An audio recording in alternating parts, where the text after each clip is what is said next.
Cristo Rei, viva Cristo Rei, viva Cristo Rei, viva o nosso Rei. Viva...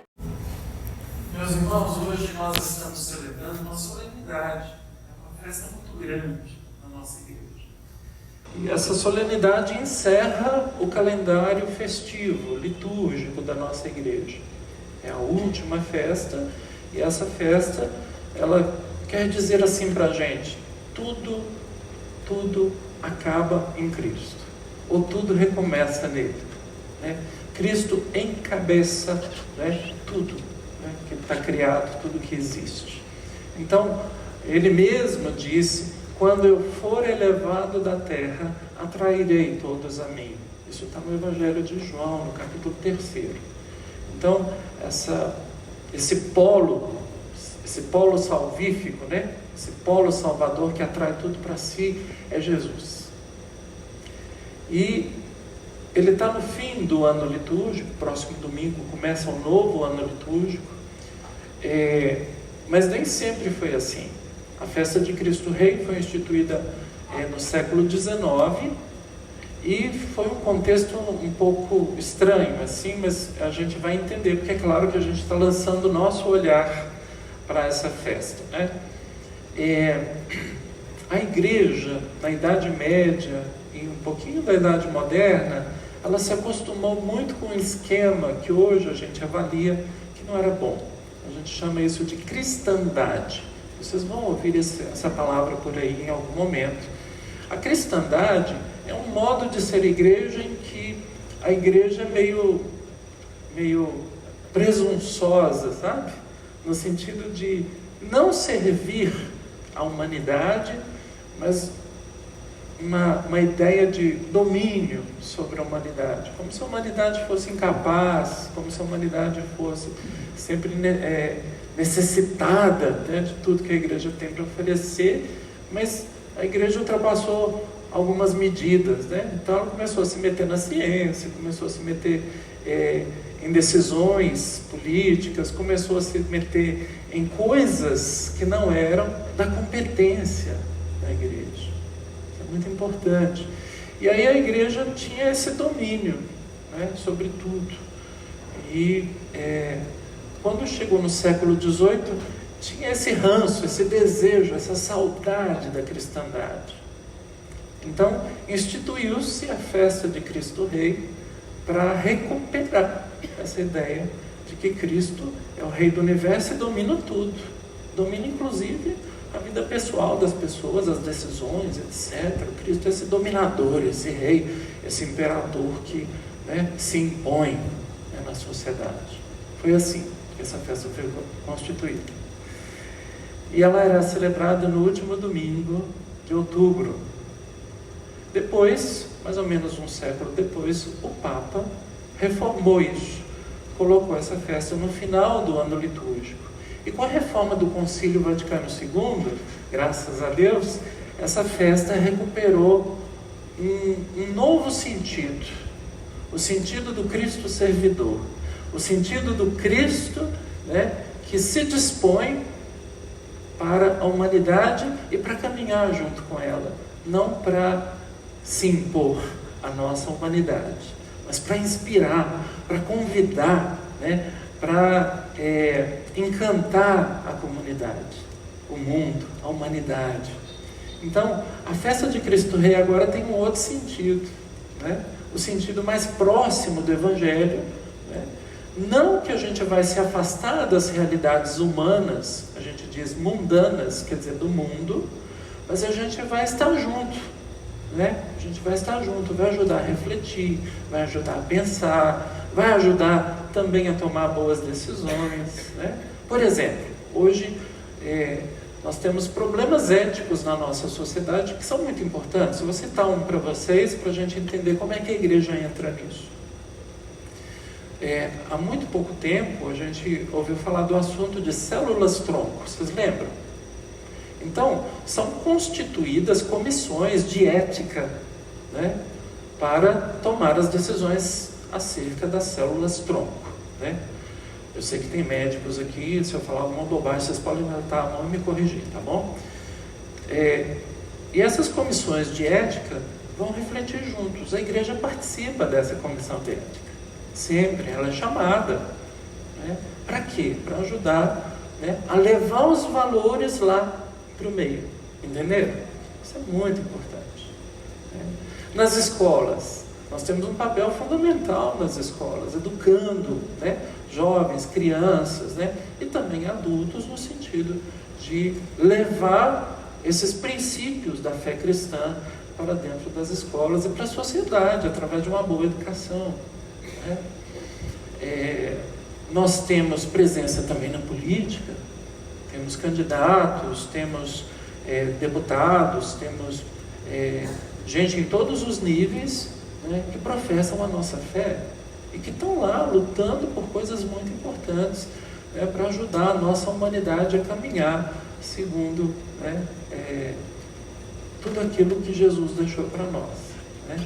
Mas sem essa presunção de se impor aos outros. Né? Isso acontecia quando, por exemplo, os colonizadores chegaram aqui e batizavam os índios à força, por exemplo. Isso é uma atitude de cristandade. A gente não faz mais isso. A gente apresenta o Cristo, sobretudo com a nossa vida. Então o espírito agora dessa festa é outro, né? Mais perto do Evangelho, mais perto daquilo que Jesus nos ensinou. E celebrar Cristo Rei é falar de um reino. A gente pede no Pai Nosso, quando a gente reza, venha a nós o vosso reino. De que a gente está falando? Venha a nós o vosso reino. Né? Que rei é esse que governa esse reino? É Deus. No Antigo Testamento, Deus já era chamado de rei. Né? É uma antropomorfização, desculpa aqui a palavra, de Deus. A gente olha para Deus e enxerga Deus com as nossas categorias humanas. Porque Deus, no seu espírito, na sua grandeza, a gente não dá conta de dizer como Ele é, ou o que a gente acha dele, né?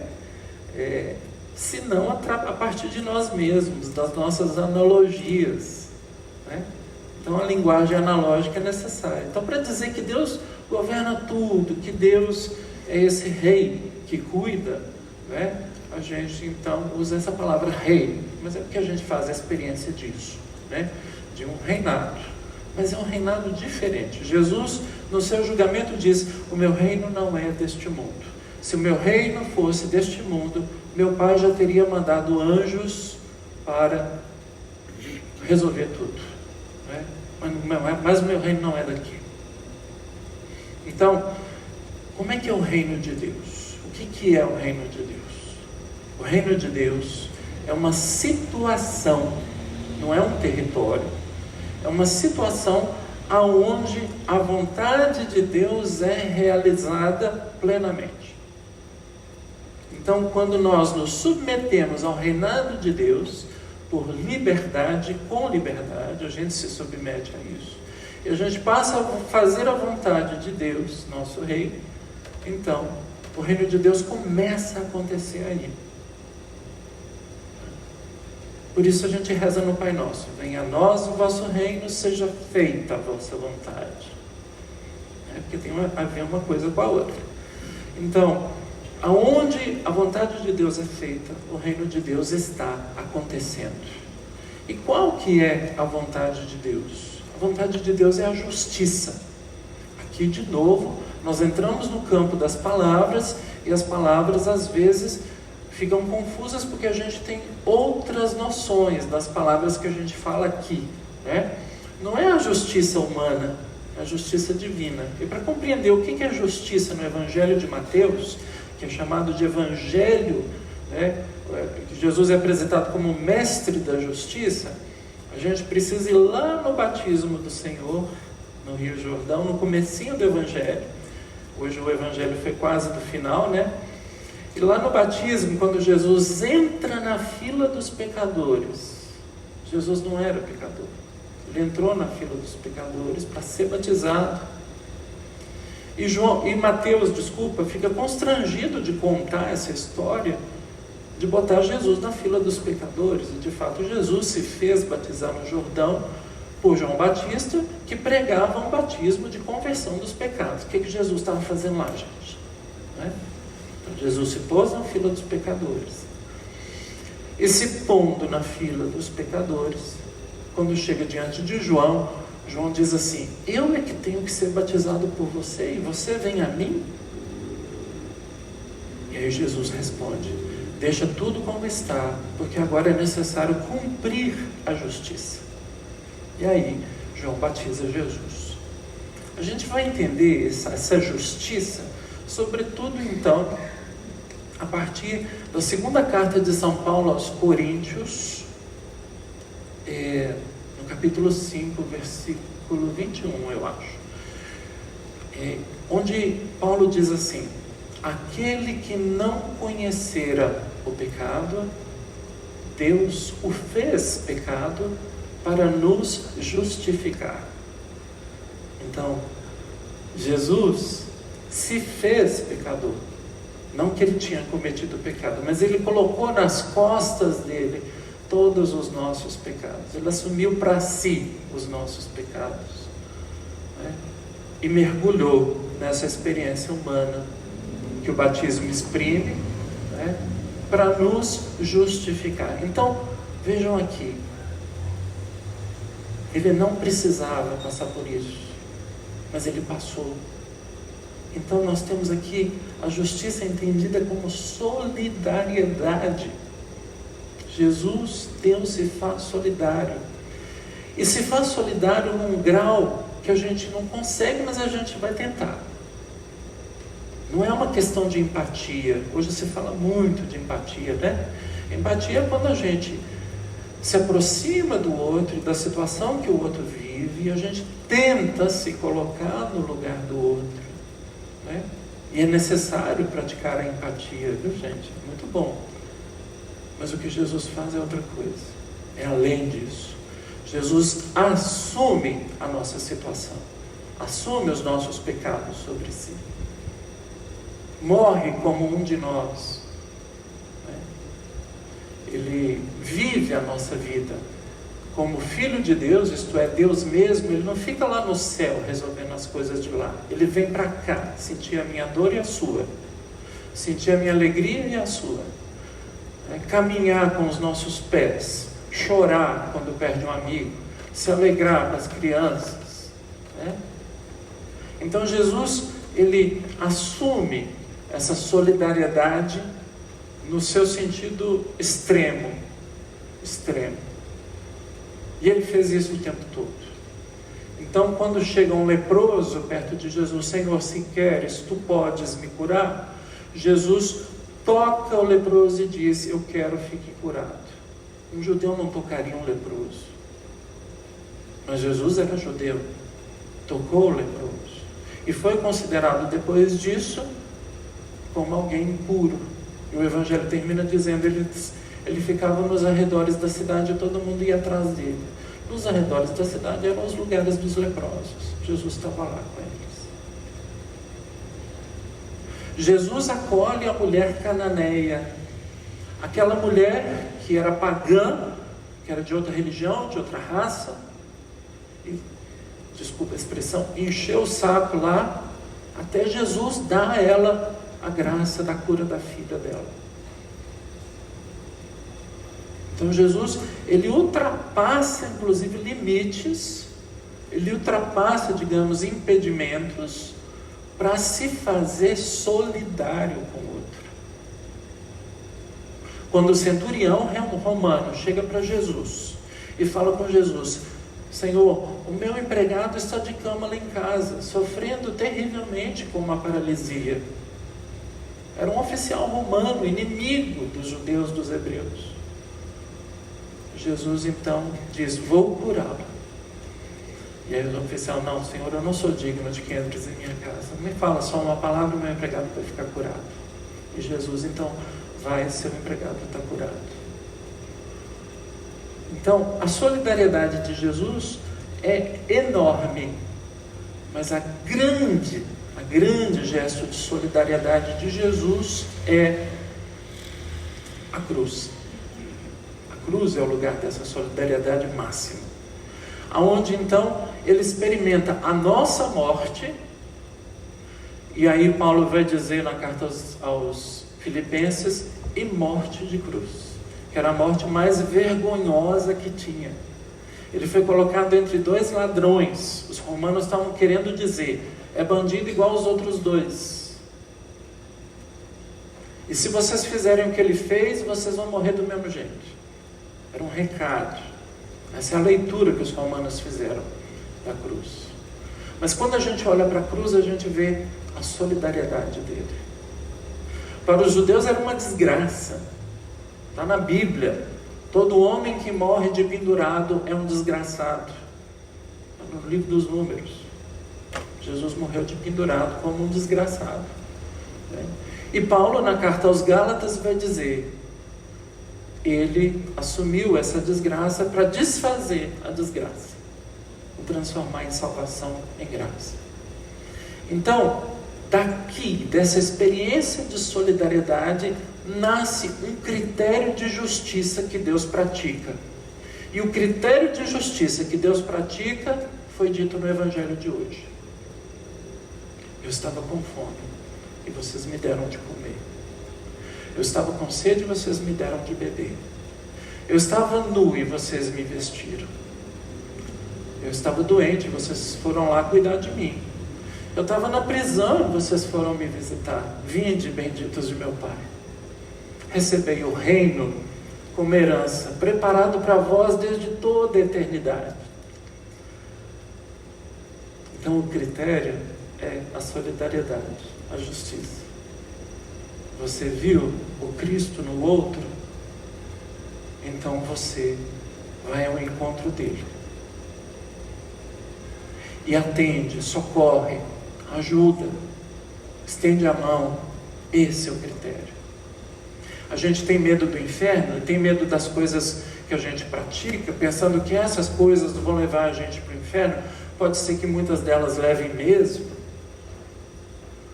mas o critério que pode nos salvar, atenção, é a prática da justiça, nesse sentido da solidariedade, do amor.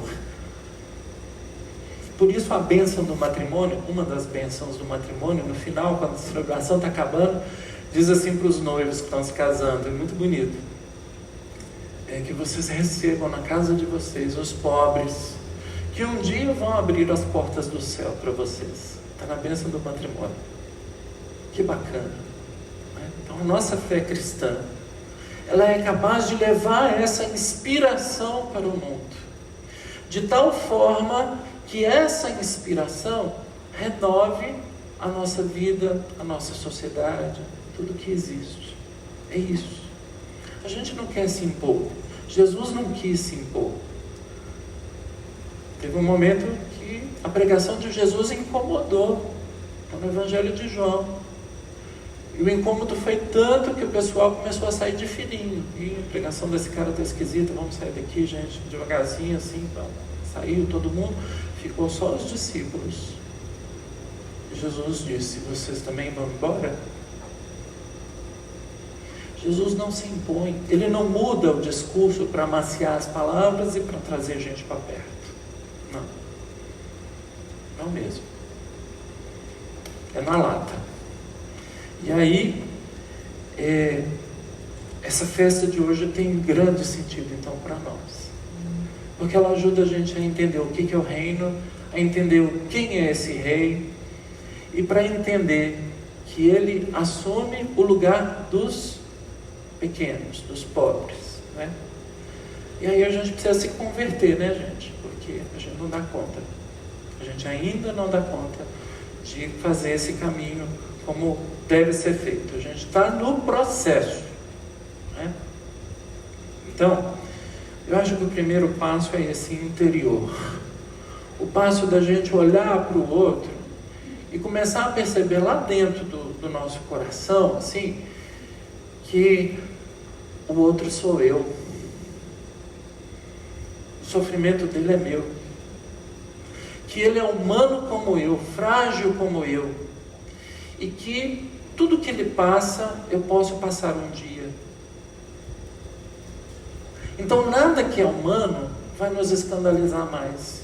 porque a gente vai olhar e reconhecer tudo aquilo. É muito legal. A gente vê São Francisco vivendo uma coisa parecida, muito bonito. Na conversão dele, São Francisco vê um leproso ao longe, né? E os relatos dizem que inicialmente ele sentiu nojo e vontade de sair correndo, mas que depois ele foi movido por uma doçura muito grande, e foi ao encontro desse leproso, abraçou, beijou suas feridas, e a partir dali começa a sua conversão, porque certamente Francisco se reconheceu nele. Interessante. Eles são exemplo para nós, os santos, né? Bom, esse movimento ele é importante porque ele não pode ser exterior, ele tem que ser uma coisa profunda dentro de nós, né? Depois, o segundo momento é olhar para o outro e compreender a sua necessidade imediata. Se alguém está diante de você, passando fome, o que tem que ser feito? Dá de comer. É simples. É simples. Sem perguntar o que a pessoa vai fazer com aquilo que você fez. Você vai fazer o que é necessário. A gente criou uma espécie de consciência moral em torno dos nossos atos de caridade. Se eu der o dinheiro, ele vai comprar cachaça. Problema dele. Nós temos que fazer o que é necessário. Porque se a gente for pensar e usar esse critério, talvez esse critério seja usado em relação a nós, né? Vamos pensar nisso. Será que Deus, quando nos dá as suas graças, seu amor, sua compaixão, Ele vai pensar, vamos ver o que Ele vai fazer com isso? Já pensou? Olha, a gente estava lascado, não estava? Porque a gente recebe muito de Deus e anda fazendo muita coisa longe daquilo que Deus quer que a gente faça. Se a gente usar o mesmo critério que a gente usa para os outros, estamos lascados. O que um doente precisa? De cuidado, de visita. O que uma pessoa triste precisa? De escuta.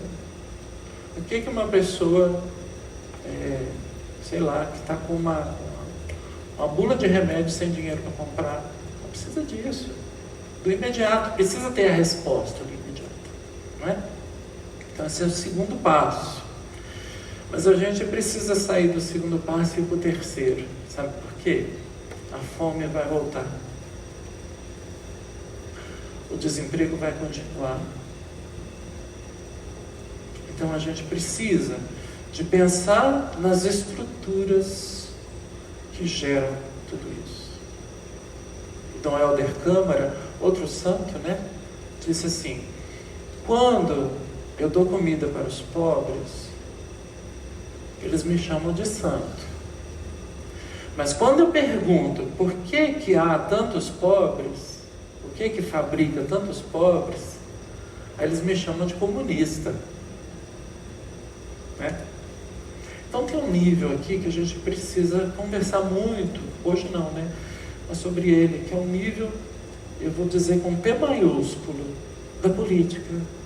Mas não é a política que a gente se desencantou com ela, é da boa política, que não tem a ver com escolha partidária nem escolha ideológica, mas que tem a ver com aquele exercício, né, de pensar no bem da sociedade. Isso é muito importante. Eu sei que tem uma dificuldade de ouvir essa palavra, mas ela precisa ser dita. E os nossos papas, pelo menos os últimos, desde o concílio, têm dito: a política é a forma mais sublime de caridade. E aí, meus irmãos e irmãs, a nossa solidariedade tem que chegar aí, nesse âmbito. Que a gente tem que fazer de tudo para que essa solidariedade se dilate, né? E para que o amor de Deus chegue aos outros também, pelos nossos gestos, pelas nossas escolhas, pelas nossas decisões, né? Para que o amor de Deus chegue aos outros, não somente por palavras, né? mas chegue aos outros também, com atitudes e escolhas e mudanças reais, né, concretas.